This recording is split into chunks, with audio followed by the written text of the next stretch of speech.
Welcome to the DD show clips. हमारा उद्देश्य है कि आप कम समय के अंदर ज़्यादा चीज़ें सीख पाओ, तो देखते रहो और सीखते रहो। इसमें अलग अलग जगह पे जाते हैं।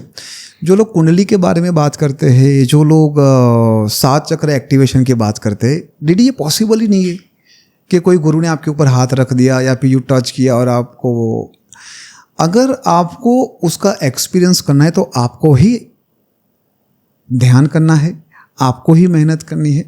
गुरु के आशीष से, गुरु के वचनों से कहीं ना कहीं वो आपको गाइड करेगा, बट मेहनत तो आपको ही करना है। आपकी बॉडी उसके लिए लायक है या नहीं है। हम ऋषिकेश में गए थे, तब मैंने उनको सबके मणिपुर चक्र के ऊपर थोड़ा ध्यान करवाया था। सबके मणिपुर ऑलमोस्ट, क्या उन लोगों का एक्सपीरियंस था। जो चक्र होते हैं उस चक्र के अंदर मैंने उन लोगों को बिठाया। चक्र, अच्छा, हमारी बॉडी के अंदर दिमाग होता है कि दिमाग के अंदर बॉडी होती है? बॉडी के अंदर दिमाग होता है, दिमाग के अंदर बॉडी होती है। हाँ ये बात सही है वैसे अगर देखा जाए तो। जैसे अभी दिमाग से हमने मिट्टी की आप जो विजुलाइज करोगे, जो चाहिए वो रियलिस्टिक आपके समक्ष आएगा, एंड दैट इज 100% प्रूवन। जिसको लोग ये क्या बोलते हैं, मैनिफेस्टेशन बोलते हैं ना, ये मैनिफेस्टेशन तो अभी अंग्रेज नाम है, उसको हम क्या बोलते हैं, दूरदर्शन। क्या बोलते हैं? दूरदर्शन, दूरंदर्शी। भाई दिमाग की कैपेसिटी इतनी है, पता है अगर कोई गाइड करने वाला मिल जाए तो टाटा अंबानी बनना मुश्किल नहीं है। बिल्कुल नहीं, बिल्कुल। उसके साथ साथ ये तत्वों को पहचानना है। अब मान लो कि कोई और बोल रहा है कि ये मैं एक्शन नहीं कर रहा हूँ, ये थॉट है, आई एम क्लियर, ये मैंने यहाँ पर लगा के रखा है, मुझे ये करना है, एक्शन नहीं ले रहा हूँ, तो वहाँ पर उसके फायर एलिमेंट को ठीक करना पड़ेगा। वहाँ पर अर्थ एलिमेंट काम नहीं करेगा, तो वहाँ पर फायर एलिमेंट 9 नंबर जो फायर एलिमेंट को डिसाइड करता है, जो हमारा मणिपुर चक्र है जो फायर एलिमेंट को डिसाइड करता है। कुछ ऐसी मुद्राएं हैं जो फायर एलिमेंट के साथ कनेक्ट है, उसको जैसे आपने एक्टिव कर दिया, आपको ऐसे लोग ही मिलेंगे। We all are connected with the particles. जैसे अभी यहाँ जो मैंने आपको बाहर कहा कि भाई एनर्जी इज़ वेरी गुड, यहाँ पर जो कलर्स जो है विच इज़ वेरी गुड, जो आपको लेके वो कहीं ना कहीं अलाइन कर रहे हैं, तो वो चीज़ सभी जगह पे एग्जिस्ट होती है। उसको और कैसे, जिसको हम ऑरा बोलते हैं ना, कि अपने ऑरा को ठीक करो। क्यों ऑरा को ठीक करो? हमारे जीवन में जो भी बड़ी बड़ी सिद्धि होगी ना, वो ऊपर महादेव की कृपा के बिना नहीं हो सकती। This is next impossible. फिर आप उसको कोई भी नाम दो, कोई अलग अलग भगवान के नाम देते हैं। जैसे मैं महादेव को फॉलो करता हूँ, महादेव ही मेरे गुरु है, महादेव को ही मैं फॉलो करता हूँ, तो वो मुझे गाइड करते रहते हैं। और हर एनर्जी आपको कुछ ना कुछ रूप में गाइड करेगी।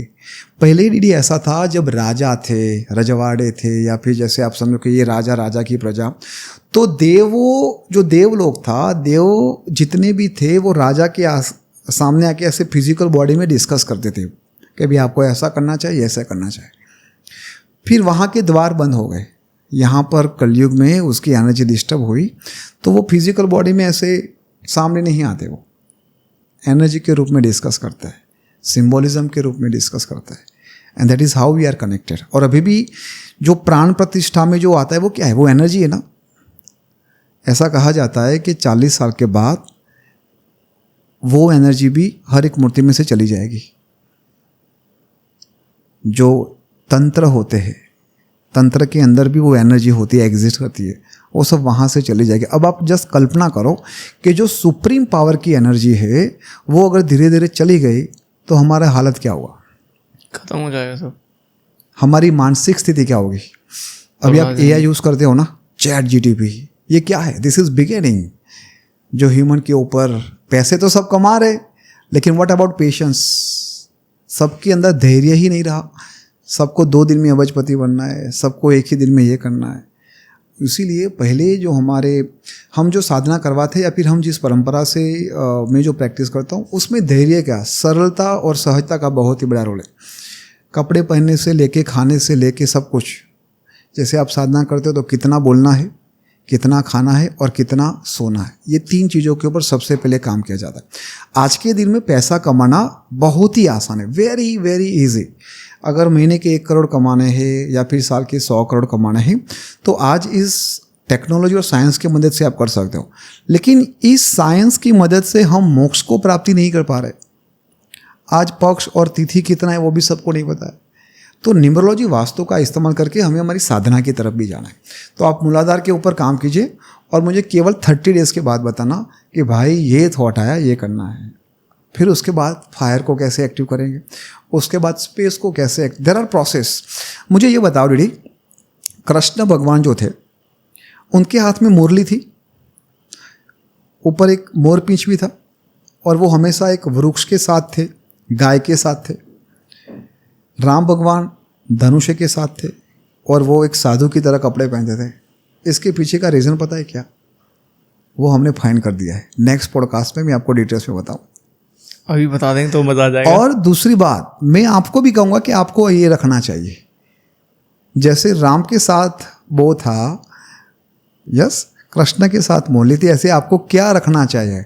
आपके प्लानिट कौन से है, आपके एनिमल कौन से है, आपके बर्ड कौन से है, that is what we will discuss. ये बहुत ही लंबा और बहुत ही डिटेल्स वाला टॉपिक है। ठीक है। ये मैं ऐसा कहूँगा कि this is your secret subtle energy, जिसको यूज़ करने से आपको भीतर से शांति मिलती है। देखो, साधन से सुख मिलता है और साधना से शांति मिलता है। मैं चाहता हूँ कि आप पैसे भी कमाओ काफ़ी सारा, और साधना से भीतर की शांति को भी पहचानते हुए उस परम सत्य को प्राप्त करो।